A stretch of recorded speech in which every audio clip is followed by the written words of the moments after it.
તો મિત્રો હવે તમને જ્યારે પણ કોઈ વ્યક્તિનો કોલ આવશે એટલે મિત્રો તેના નંબર અને નામ સાથે તેનો ફોટો પણ દેખાશે। આ મિત્રો જ્યારે તમને કોઈ વ્યક્તિનો કોલ આવતો હોય છે તો તમે જોતા હશો કે તમારા મોબાઈલની અંદર તેના નંબર દેખાતા હોય છે અને જો તે નંબર સેવ હોય છે તો તે વ્યક્તિનું નામ દેખાતું હોય છે। પણ મિત્રો હવે પછી તમને નંબર તમારા અંદર સેવ હશે કે નહીં હોય, જે પણ વ્યક્તિનો તમને કોલ આવશે એટલે મિત્રો ડાયરેક્ટ તે વ્યક્તિનો તમને ફોટો દેખાશે। આવી સેટિંગ તમે મિત્રો કરી શકો છો। આની માટે એકદમ સિમ્પલ છે। તમે શું કરો, તમારા મોબાઈલની અંદર ડાયલર એપ્લિકેશન અહીંથી ઓપન કરી લો। મિત્રો તમે ડાયલર એપ્લિકેશન ઓપન કરશો એટલે તમારી સમક્ષ અહીંથી બધા નંબર આવી જશે।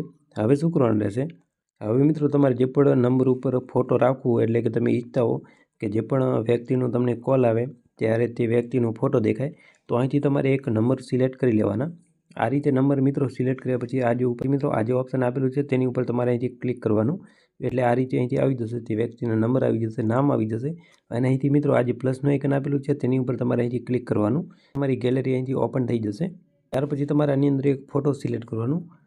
આ રીતે મિત્રો તમારે ફોટો સિલેક્ટ કરવાનું અને અહીંથી જે નીચે આ ઓપ્શન આપેલું છે ચૂઝ લખેલ તેની ઉપર તમારે ક્લિક કરી દેવાનું એટલે જોઈ શકો છો ફોટો અહીંથી આવી ચૂક્યો છે। જેની ઉપર આજે સેવ લખેલ છે તેની ઉપર તમારે ક્લિક કરી દેવાનું। ત્યાર પછી મિત્રો હવે જ્યારે પણ આ વ્યક્તિનો કોલ આવશે એટલે આ ફોટો તમને દેખાશે। તો આ રીતે તમે બધા લોકોના ફોટો તમે તેમના નંબર ઉપર નાખી શકો છો એટલે જ્યારે પણ કોલ આવે ત્યારે તેમનો ફોટો દેખાય।